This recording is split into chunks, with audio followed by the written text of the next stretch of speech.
ओम सर्वबाधा विनुर्मुक्तो धनधान्यः सुतान्वितः मनुष्यो मत प्रसादेन भविष्यति न संशयः। मार्गशीर्ष महीने में 21 दिनों तक चलने वाला माँ अन्नपूर्णा का व्रत बहुत ही चमत्कारी है। और इस व्रत को लोग अन्नपूर्णा माँ का धन्यवाद करने के लिए, उनकी कृपा पाने के लिए भी रखते हैं। माँ अन्नपूर्णा की पूजा करने से और इस दिन व्रत रखने से हर प्रकार के सुख और धन धान्य की प्राप्ति होती है। घर में कभी भी अन्न और धन की कमी नहीं रहती। जो लोग किसी कारण से पूरे महीने 21 दिनों का उपवास ना रख पाए, ऐसे लोग यदि मार्गशीर्ष पूर्णिमा के दिन अन्नपूर्णा माँ का आशीर्वाद प्राप्त करने के लिए व्रत रखते हैं और व्रत की कथा पढ़ते सुनते हैं, विधि विधान से अपने रसोई घर की पूजा करते हैं, अन्नपूर्णा माँ को भोग लगाते हैं, उन्हें भी 21 दिनों के व्रत के पुण्य की ही प्राप्ति होती है। इस बारे में पुराणों में जो कथा प्रचलित है, उस कथा के अनुसार प्राचीन समय की बात है। काशी निवासी धनंजय की पत्नी का नाम सुलक्षणा था। वैसे तो उन्हें सारे सुख प्राप्त थे, केवल गरीबी ही उनके दुख का कारण थी और ये दुख उन्हें हर समय सताता रहता था। एक दिन सुलक्षणा ने अपने पति से कहा, स्वामी, आप कुछ उद्यम करो तो काम चले, इस प्रकार बैठे बैठे कैसे काम चलेगा। सुलक्षणा की बात धनंजय के मन में बैठ गई और उसी दिन वह भगवान शंकर जी को प्रसन्न करने के लिए बैठ गया और कहने लगा, हे देवाधिदेव विश्वेश्वर, मुझे पूजा पाठ कुछ भी नहीं आता है, मैं तो केवल आपके भरोसे बैठा हूँ। ऐसा कहकर विनती करते हुए वह 2 दिन तक भूखा प्यासा बैठा रहा। ये देखकर भगवान शंकर जी ने उसके कान में अन्नपूर्णा अन्नपूर्णा अन्नपूर्णा इस प्रकार 3 बार कहा। ये कौन क्या कह के चला गया। अब धनंजय इसी सोच में पड़ गया। फिर वह मंदिर में जितने भी ब्राह्मण लोग आया करते, भक्तजन आया करते, उन सभी से पूछने लगा कि पंडित जी, ये अन्नपूर्णा कौन है। ब्राह्मणों ने कहा कि तू अन्न छोड़कर बैठा है, तो इसलिए तुझे हर समय केवल अन्न की बात ही सूझती है। जा, घर जाकर भोजन ग्रहण कर। अब धनंजय घर गया, अपनी पत्नी से सारी बात उसने बताई। तो पत्नी कहने लगी, स्वामी, आप चिंता मत कीजिए, स्वयं शंकर जी ने ही ये मंत्र आपको दिया है और वे स्वयं ही इस बात को प्रकट करेंगे। आप फिर से जाकर उनकी आराधना कीजिए। धनंजय फिर से जैसे का तैसा, यानी कि बिना खाए पिए भगवान की पूजा में और ध्यान में बैठ गया। अब रात में शंकर जी ने फिर से उसके कान में आज्ञा दी, जा तू पूर्व दिशा में जा और रास्ते भर अन्नपूर्णा का नाम जपते रहना। इस प्रकार धनंजय अन्नपूर्णा माँ का नाम जपता जाता, रास्ते में फल खाता, झरनों का मीठा पानी पीता। इस प्रकार जाने कितने ही दिनों तक वह लगातार चलता गया। कई दिनों तक लगातार चलने के बाद उसे एक बहुत सुंदर वन मिला जो चांदी की तरह उजला था। इस प्रकार उसी वन में एक सरोवर भी था जिसके किनारे जाने कितनी ही सुंदर अप्सराएं झुंड बनाए हुए बैठी थी। उनमें से एक कथा कहती थी और सब माँ अन्नपूर्णा, माँ अन्नपूर्णा, माँ अन्नपूर्णा इस प्रकार बार बार कहा करती।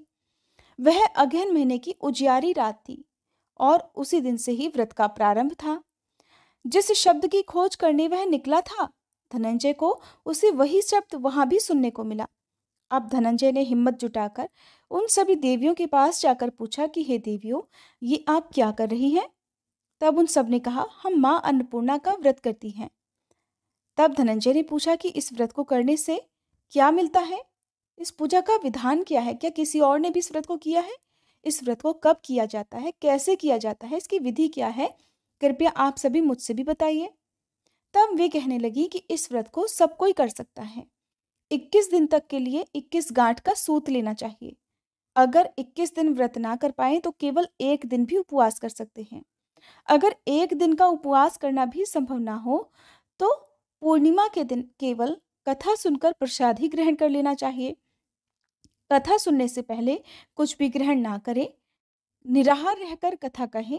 कथा सुनने वाला अगर कोई भी ना मिले, अपने सामने पीपल के पत्तों को रखकर या सुपारी या फिर ग्वार पाठे के वृक्ष के सामने बैठकर या दीपक जलाकर या फिर सूर्य, गाय या तुलसी जी या महादेव जी को बिना कथाएं सुनाए मुख में दाना ना डाले। अगर भूल से कुछ मुंह में चला भी जाए तो फिर एक दिन का उपवास फिर से करें। व्रत के दिन क्रोध ना करें, झूठ ना बोले।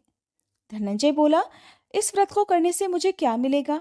तब वे देवियां कहने लगी कि इसको करने से अंधों को आंखें मिल जाती हैं, लूलों को हाथ मिल जाते हैं, निर्धन के घर धन के भंडार भर जाते हैं, बांझन को संतान मिल जाती है, मूर्ख को विद्या मिल जाती है, और जो भी जिस भी कामना से इस व्रत को करता है, माँ अन्नपूर्णा उसकी सब इच्छाएं पूर्ण करती हैं। तब धनंजय कहने लगा कि बहनों, मेरे पास भी धन नहीं है, विद्या नहीं है, कुछ भी तो नहीं है। मैं तो दुखिया ब्राह्मण हूँ। क्या मुझे इस व्रत का डोरा दोगी? तो देवियाँ कहने लगी, हाँ भाई, तेरा कल्याण हो, हम तुझे डोरा देंगे। ले इस व्रत का डोरा ले। फिर धनंजय ने वह डोरा लेकर व्रत पूर्ण किया। जब व्रत पूरा हुआ, तब सरोवर में से 21 खंड की सोने की सीढ़ी हीरे मोती जड़ी हुई प्रकट हुई। धनंजय जय अन्नपूर्णा कहता हुआ जाता था। इस प्रकार जाने कितनी ही सीढ़ियां वह नीचे उतर गया। जब नीचे उतरा तो उसने देखा कि करोड़ों सूर्य से प्रकाशमान मां अन्नपूर्णा का मंदिर है। उसके सामने सोने के सिंहासन पर मां अन्नपूर्णा विराजमान है। सामने भिक्षा के लिए शंकर भगवान खड़े हुए हैं। देवांगनाएं चंवर डुला रही हैं। कितने ही हथियार बांधकर पहरा दे रही हैं। धनंजय दौड़कर मां अन्नपूर्णा के चरणों में गिर गया। देवी उसके मन का दुख जान गई। धनंजय कहने लगा, मां, आप तो अंतर्यामिनी हो, आपको अपनी दशा क्या बताऊं? मां कहने लगी, तूने मेरा व्रत किया है, जा, संसार तेरा सम्मान करेगा। तब मां अन्नपूर्णा ने धनंजय की जिह्वा पर बीज मंत्र लिख दिया।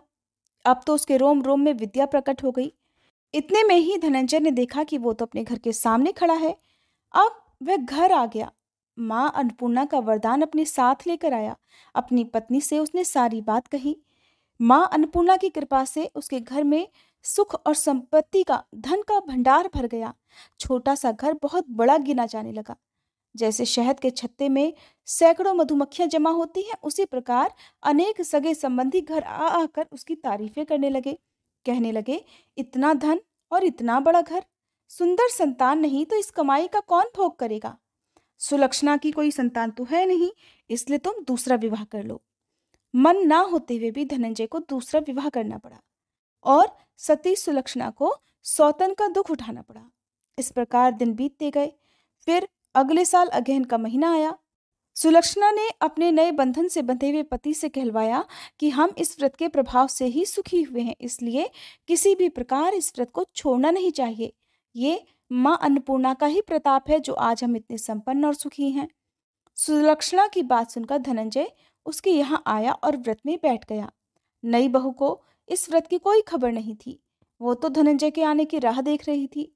दिन बीतते गए और व्रत पूरा होने में केवल 3 दिन ही बाकी थे कि नई बहू को खबर मिली। अब उसके मन में ईर्ष्या की ज्वाला दहकने लगी। सुलक्षणा के घर वो आ गई और उसने आते ही वहां भगदड़ मचा दी। वह गुस्सा करती हुई धनंजय को अपने साथ ले गई। नए घर में धनंजय को थोड़ी देर के लिए नींद आ गई। इसी समय नई बहू ने उसके हाथ में बंधा हुआ सूत तोड़कर आग में फेंक दिया। अब तो मां अन्नपूर्णा का क्रोध जाग उठा। घर में अचानक आग लग गई। सब कुछ उस आग में जलकर खाक हो गया। सुलक्षणा जान गई और पति को फिर अपने घर ले आई। उधर नई बहू रूठ कर अपने पिता के घर जा बैठी। पति को परमेश्वर मानने वाली सुलक्षणा बोली, नाथ, घबराना नहीं, माँ की कृपा तो अलौकिक है। पुत्र कुपुत्र हो जाता है लेकिन माँ कुमाता कभी नहीं होती। अब आप श्रद्धा और भक्ति से माँ अन्नपूर्णा की आराधना शुरू कर दो, वो जरूर हमारा कल्याण करेंगी। अब धनंजय फिर से माँ अन्नपूर्णा की पूजा करने लगा।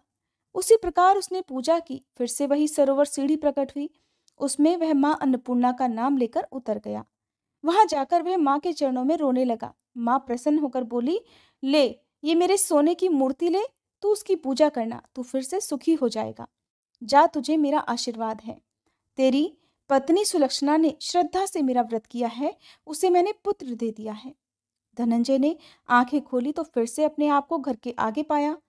वह अपने घर के अंदर आया। इधर सुलक्षणा को दिन चढ़े। वह गर्भवती हो गई। 9वां महीना पूरा होते ही उसके घर में पुत्र का जन्म हुआ। गांव में आश्चर्य की लहर दौड़ गई। उसके घर में फिर से सुख और संपत्ति का भंडार भर गया। सभी लोग मां अन्नपूर्णा को मानने लगे। इसी प्रकार उसी गांव के निसंतान सेठ ने भी अन्नपूर्णा मां का व्रत किया, जिनके प्रभाव से उसके घर में भी पुत्र हुआ। तब उसने मां अन्नपूर्णा का विशाल मंदिर गांव में बना दिया। उसमें माताजी धूमधाम से पधारी। यज्ञ करवाया गया और धनंजय को उसी मंदिर के आचार्य का पद दे दिया गया। धनंजय को जीविका चलाने के लिए मंदिर की दक्षिणा और रहने के लिए बड़ा सुंदर सा भवन मिल गया। अब धनंजय अपनी पत्नी और अपने पुत्र के साथ वहां आराम से रहने लगा। माताजी की चढ़ावे में भरपूर आमदनी होने लगी। उधर नई बहू के पिता के घर डाका पड़ गया, सब कुछ लुट गया और वे गरीब हो गए, भीख मांगकर पेट भरने लगे। सुलक्षणा ने सुना तो उन्हें बुलावा भेजा, उन्हें अलग घर में रखवा लिया और उनके अन्न और वस्त्र का प्रबंध भी करवा दिया। धनंजय, सुलक्षणा और उसका पुत्र अब माँ अन्नपूर्णा की कृपा से बड़े आनंद से रहने लगे। हे माँ अन्नपूर्णा, जैसे आपने उनके घर में भंडार भरे वैसे ही सबके भरना। इस कथा को कहने सुनने और हुंकारा भरने वालों के घर में कभी अन्न और धन की कमी न रहने देना। प्रेम से बोलिए अन्नपूर्णा मैया की जय।